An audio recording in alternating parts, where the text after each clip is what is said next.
Il y a eu d'autres guerres, hein? Mais il y a eu, Toujours suscitées par des leaders. il y a eu des guerres pour des intérêts personnels. Mais ce que moi je vois, c'est l'intérêt du pays. Le régime Kabila m'avait interdit de participer aux élections. J'ai été bloqué à la frontière.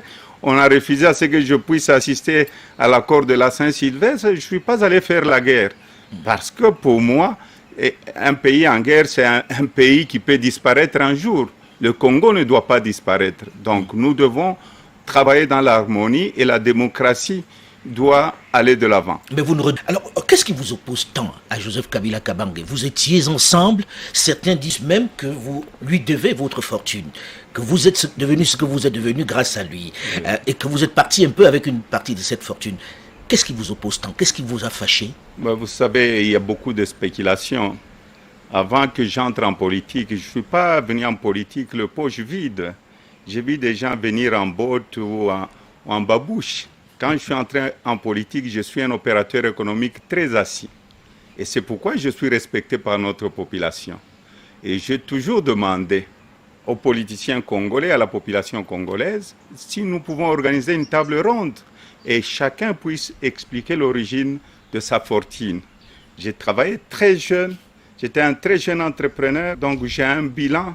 J'ai des comptes audités avant même que j'entre en politique. Votre fortune vient de quoi? Ma fortune de mon travail. J'ai commencé à travailler très jeune. J'avais une pêcherie industrielle ici au Congo. Je suis allé aussi en Zambie où j'ai continué avec la pêcherie industrielle. J'ai eu des mines d'émeraude en Zambie et j'ai eu des moulins industriels. Et je fournissais aussi à la Gécamine la farine pendant beaucoup de temps. Et j'ai travaillé aussi dans la mine souterraine de Kamoto quand j'ai créé MCK en 1997. Je ne savais même pas que je pouvais entrer en politique. Donc Moïse Katumbi n'est pas venu le poche vide, mais on voit des gens, c'est ce qui tue le pays. C'est pourquoi je demande à tous les jeunes Congolais, nous sommes un pays béni. Moi, quand j'ai commencé avec $100. C'est la rivière ici qui m'a apporté la chance dans ma vie. Donc j'ai dû faire des économies à partir de $100 et je suis venu acheter le poisson salé. Quand je suis venu acheter le poisson salé, je suis allé livrer à l'internat de la Kafoubou chez un prêtre. Il m'a payé $600 et il était très content de la qualité de mon poisson.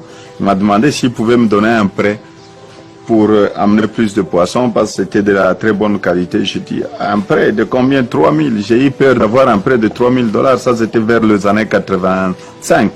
J'ai revendu ce poisson à $16 000. Et donc là, j'ai senti que je pesais un peu. C'était beaucoup d'argent à l'époque, $16 000. Et il m'a cherché des contrats dans tous les internats.